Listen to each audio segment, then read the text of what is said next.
سکون کا فلسفہ جدید نفسیاتی اصولوں اور قرآنی ہدایات کی روشنی میں مرتب ہے۔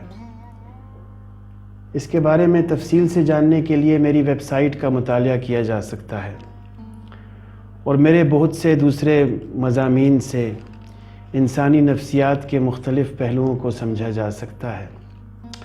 یہاں میرا مقصد عوام الناس کو ذہنی صحت اور خوشی کا ایک سیدھا سادہ نسخہ پیش کرنا ہے، جس پر عمل کر کے وہ نفسیاتی مسائل سے محفوظ بھی رہیں اور ان مسائل کو خود حل بھی کر پائیں۔ انسان کی 4 ذاتیں ہیں جن کے بارے میں مزید رہنمائی میری ویب سائٹ سے لی جا سکتی ہے۔ یہاں میں انسان کی صرف 2 ذاتوں کو زیر بحث لاؤں گا، یعنی انسان کی اندرونی یا شخصی ذات، فرسٹ نیچر پر مبنی اس کی انر سیلف، اور دوسری اس کی بیرونی یا سماجی ذات، سیکنڈ نیچر پر مبنی اس کی آؤٹر سیلف یا سوشل سیلف۔ تو 2 طرح کی انسان کی ذاتوں کو یہاں پہ ہم زیر بحث لائیں گے۔ ایک انسان کی اندرونی ذات، یعنی اس کی انر سیلف، اس کو پرسنل سیلف بھی کہہ سکتے ہیں، اور ایک اس کی بیرونی ذات جس کو ہم اس کی آؤٹر سیلف یا سوشل سیلف بھی کہہ سکتے ہیں۔ ہم میں سے کوئی بھی فرد معمولی سا غور و خوض کرنے سے سمجھ سکتا ہے کہ ہماری شخصیت کے یہ 2 پہلو کتنے واضح ہیں۔ ہم جب اکیلے ہوتے ہیں تو ہماری شخصی ذات ہم پر غالب رہتی ہے۔ ہم لوگوں کی پرواہ نہیں کر رہے ہوتے، بلکہ صرف خود کو محسوس کر رہے ہوتے ہیں اور خود کو مطمئن کرنے کی کوشش کرتے ہیں۔ اس کے برعکس جب ہم لوگوں میں ہوتے ہیں تو ہم پر ہماری سماجی ذات غالب آ جاتی ہے اور ہم لوگوں کو ذہن میں رکھ کر بولتے اور عمل کرتے ہیں۔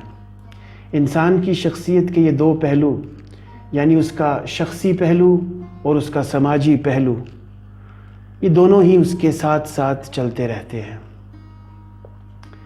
جب ہم پیدا ہوئے تھے تو ہماری شخصی ذات ہم پر غالب تھی۔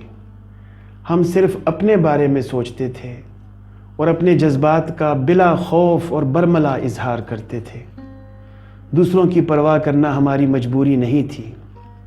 وقت کے ساتھ ساتھ ہمارے والدین اور معاشرے نے ہماری سماجی ذات کی تشکیل کی اور ہمیں بہت سے طور طریقوں اور رسم و رواج سے روشناس کروا دیا۔ بڑے ہونے کے ساتھ ساتھ ہم نے یہ سیکھ لیا کہ ہمارا جو رویہ اور کردار تنہائی میں ہوتا ہے وہ دوسروں کی موجودگی میں نہیں ہو سکتا۔ تنہائی میں ہمیں چونکہ دوسرا کوئی نہیں دیکھ رہا ہوتا، لہٰذا ہم خود سے اپنی کوئی بات یا اپنی کوئی حرکت نہیں چھپاتے۔ اس کے برعکس جب ہم دوسرے لوگوں کی موجودگی میں ہوتے ہیں تو ہم ان کا لحاظ کرتے ہیں اور ان کی پرواہ کرتے ہوئے ان کی اور سماج کی مروجہ روایات کے مطابق رویوں اور کردار کا اظہار کرتے ہیں۔ سماجی ضابطے، رسم و رواج اور اچھائی اور برائی کے پیمانے جہاں ہمیں دنیاوی عزت دلواتے ہیں، وہیں ہماری انفرادیت اور تخلیقی صلاحیتوں کا قلع قمع کر دیتے ہیں۔ سب سے عجیب اور افسوسناک بات یہ ہے کہ یہ سماجی ضابطے اور رسم و رواج مختلف جگہوں میں مختلف ہوتے ہیں اور وقت کے ساتھ ساتھ ان میں تبدیلی آتی رہتی ہے۔ ایک ہی شہر کے اندر بہت سے کام ایک جگہ آسانی سے کیے جا سکتے ہیں، مگر اسی شہر کی کسی دوسری جگہ پر ان کاموں کا کرنا نامناسب سمجھا جاتا ہے۔ بعض کام صرف بعض خاص مواقع پر تو کیے جا سکتے ہیں، مگر عمومی حالات میں ان کا کیا جانا برا سمجھا جاتا ہے۔ بعض کام بعض افراد تو کر سکتے ہیں، مگر عوام الناس سے انہی کاموں کا ظہور برا سمجھا جاتا ہے۔ ہمارا معاشرہ اس طرح کی منافقانہ مثالوں اور دوہرے رویوں سے بھرا پڑا ہے، جہاں عزت بقدر مرتبہ دی اور لی جاتی ہے۔ VIP کلچر ہر شعبے اور ہر مرحلے پر موجود رہتا ہے اور ہر جگہ اور ہر موقع پر اس کا اظہار ہوتا ہے، چاہے وہ موقع کسی بھی نوعیت کا ہی کیوں نہ ہو۔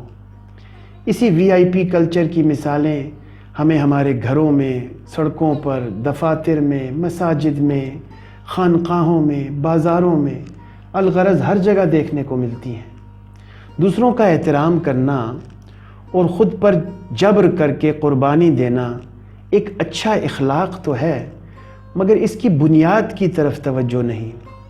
دوسروں کے احترام کا نفسیاتی، مذہبی اور اخلاقی معیار کچھ اور ہے اور سماجی معیار کچھ اور۔ الغرض اس طرح کی معاشرتی ناہمواری اور طبقاتی کشمکش ہی سے بہت سے نفسیاتی مسائل جنم لیتے ہیں۔ مزید برآں اپنے جذبات اور احساسات کا اظہار کسی کے سامنے کر سکنا اور کسی اور کے سامنے نہ کر سکنا ہماری شرم اور کم اعتمادی پر مبنی ہے۔ ہمارے دو بنیادی پہلو یعنی انانیت اور شرم ہمیں بے سکونی دیتے ہیں اور طرح طرح کے نفسیاتی مسائل سے دوچار کرتے ہیں۔ ہماری انانیت، ایگو یعنی عزت کی خواہش، دوسروں سے تعریف سننے کی خواہش، دوسروں پر اپنا رعب قائم کرنے کی خواہش، دوسروں کی نظروں میں اعلیٰ اور عمدہ بننے کی خواہش ہمیں کسی نہ کسی درجے کے تکبر کی طرف لے کر جاتی ہے، جس سے عجب، حسد، کینہ، عناد اور بہت سی دوسری قباحتیں جنم لیتی ہیں۔ اس کے ساتھ ساتھ ہماری شرم یعنی ہماری کم اعتمادی اور احساس کمتری بھی نہ صرف ہمیں ہمارے مقاصد کے حصول سے روکتی ہے بلکہ ہم میں نفسیاتی مسائل بھی پیدا کرتی ہے۔ لہٰذا سکون کا آسان، دیرپا اور بہترین نسخہ یہی ہے کہ ہم انانیت کے خول سے باہر نکلیں اور اپنی عزت کروانے کی مشقت میں نہ پڑیں۔ اپنی ان خاص صلاحیتوں پر دھیان دیں جن کی وجہ سے لوگوں کو ہماری عزت کرنی چاہیے اور ان صلاحیتوں کو مزید بہتر بنانے کی کوشش کریں۔ اپنی شرم کو اپنے احساسات، جذبات اور نظریات کی راہ میں رکاوٹ نہ بننے دیں۔ ہمیں اس قابل ہونا چاہیے کہ ہم جو محسوس کریں وہ ہر کسی کے سامنے کہنے کی ہمت رکھتے ہوں۔ خود سے احساس کمتری کو نکال باہر کریں اور خود پر اعتماد کرنا سیکھیں۔ دوسروں کی مرضی کے مطابق بننے، نظر آنے، سوچنے اور سمجھنے کے بجائے اپنی انفرادی شناخت متعین کرنے کی کوشش کریں۔ دوسروں جیسا نہیں بلکہ دوسروں سے بہتر بننے کا سوچیں۔ چونکہ ہمارے معاشرے کی روایات ہرگز فلاحی نہیں اور ہمارا سماجی طاقت اور عزت کی دوڑ میں غرق معاشرہ، لہٰذا ہمیں معاشرتی روایات کی اصلاح کے بارے میں بحث کرنے کے بجائے انفرادی طور پر خود کو بدلنے کی ضرورت ہے۔ صرف عزت کی خواہش کو چھوڑ دینے ہی سے ہمارے سینکڑوں مسائل خود بخود ختم ہو سکتے ہیں۔